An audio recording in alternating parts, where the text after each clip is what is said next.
Worn Fender Telecaster, Mexican made, and I'm going to be making a set of pickups for it. Replace them with some Skytone pickups. So sometimes, I don't always do this, but once in a while, I will take on just redoing the electronics, cleaning up the frets. Like here, the fret ends are really jagged all the way up and down, so I'm going to go ahead and take care of that. I want this, since it's going to have my pickups and it is owned by a phenomenal guitar player, I'm going to make this his new favorite guitar. I did this to his Stratocaster, and it was a guitar that he barely used, maybe used it in the studio once in a while. Now that is his go-to guitar. I put in the VM Hybrid Stratocaster set that I wound for him, and that's now his favorite guitar. He loves the tones out of it, so I wanted to put this Tele to work for him, and hopefully we'll get all this done by the next couple of days. But what I'm doing right now, I'm just going to kind of show you how I go about taping off the fretboard, very important. And before I do any major filing, this is what you want to use for the fret ends. This is perfect. This is a StewMac fret end file. This thing is awesome. I love it. I have fixed so many fret ends with this thing. So I would highly suggest, if you're going to do any fret work like that, this is the key. But you can do it without masking off, but you gotta, you know, there's just too much of a chance of slipping and scratching, and I don't want to do that. So what I basically do is, it's easy to do the first set of frets up here. I do, you know, cut it up to 2 pieces. When you get a little further down, I'll just kind of measure it out like that.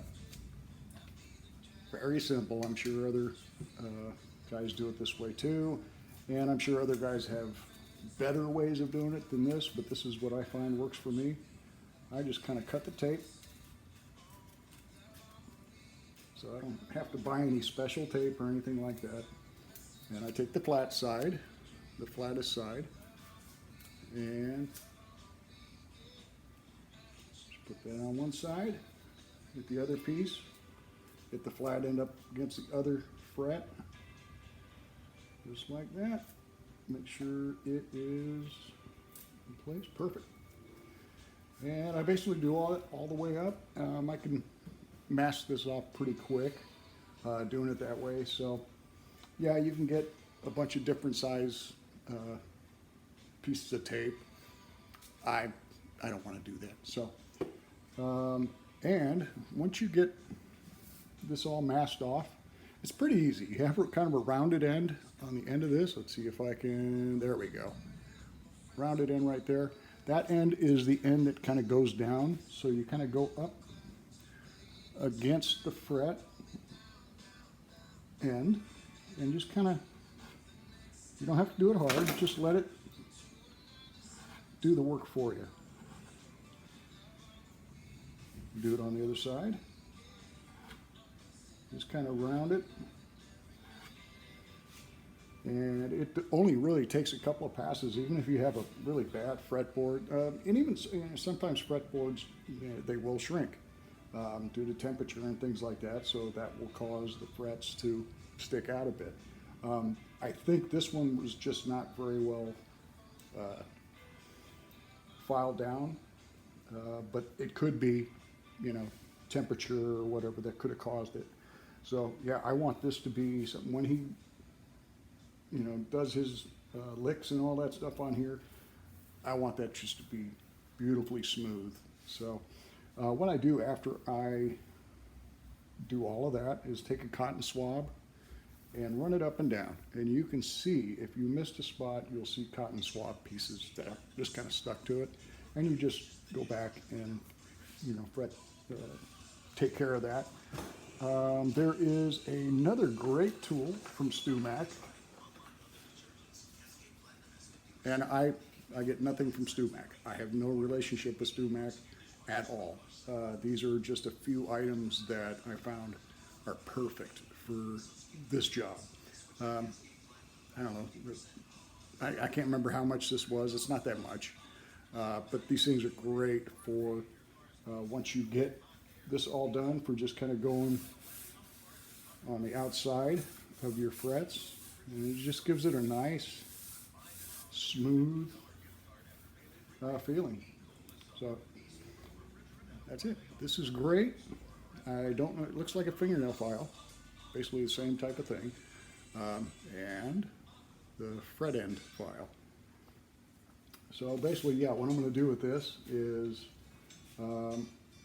since I'm taking out the neck pickup and the bridge pickup, since this is a non-adjustable neck pickup, once you put the pick guard back on it, it doesn't have holes. So yeah, you can drill holes in it and make it easy for you to be able to adjust it, but people say that the tone is not as good unless it is screwed into the body. So I'm going to leave this screwed into the body, leave the pick guard as is. Like I said, this is a road worn, so I'm not going to do much cleaning to this other than getting the surface dust and stuff off of there, and leave it because they made it look really cool. So what I want to do is, before I take that pickup out, actually before the strings were taken off and all of that, I played it to make sure the height was good. So before I take it out, I want to take my micrometer and get the height of where it's at, which I already did this. Tighten it up. So that's where the height is, and I'm just going to basically match that when I put the new pickup in. Otherwise, you're going to be putting your, pick guard on, taking it off, putting it on, trying to adjust that height. So you want to make sure that height, if you're going to go into the body with the screws, you want to make sure that height is just right, rather than having to pull everything on and off. So I already wrote that down, and it's a great idea anytime you do anything like this. Take pictures all over the guitar. Take pictures of the frets, everything on the guitar. If you do any electronics, pull the cover off. Take pictures before you do anything, because I don't know how many times I've had to go back through, look at the pictures, and go, oh, that's where the wires are. That's where those wires go. Usually, if it's just a standard wiring, it's really easy. But sometimes there's wiring that kind of throws you for a curve. So anyway, that's it. So once I get finished doing this, I'm going to wind up a set. I've already built the bobbins. That's the pickup bobbin for the bridge. That's the pickup bobbin for the neck. And I'm going to get those all wound up a nice, slightly overwound, so we'll get them kind of a nice hot set. But it'll be, I think what I'm going to do with these is, actually I might actually put another set of these together, because I was thinking I was on this guitar I was going to do Alnico 5s for the low strings, Alnico 2 for the highs. I've had just beautiful luck with those, and the way they sound. It just kind of, you still have the twang, but it kind of takes care of the really high pitched highs. And just it's a beautiful even sound. So I might just do that. These already have Alnico 5 all the way across on both. So I don't know. I'll decide, and one way or another, if that's not it, then we'll do the other ones. But I've got a bunch of bobbins put together, and strat bobbins and things that I have to wind up anyway. So if I wind something different, that's cool. So yeah, this is Jim from Skytone Pickups here in Corona, California. And it is Wednesday night, and this is what I'm doing. So if you are looking for pickups for a Strat, Tele, Les Paul, whatever, go to skytonepickups.com. If you don't see what you like there, you can give me your information, send me a message, let me know what you're looking for, and we'll see if we can do it for you. I'm the owner, I'm the winder. Hi. If you need something and I can do it, I'll definitely do my best to do it. Special orders will probably, special wines will probably take a little longer for me to do because I may have to order parts or whatever. But other than that, yeah, go to skytonepickups.com. You can also go to Instagram to Skytone Pickups, Facebook for Skytone Pickups, and YouTube.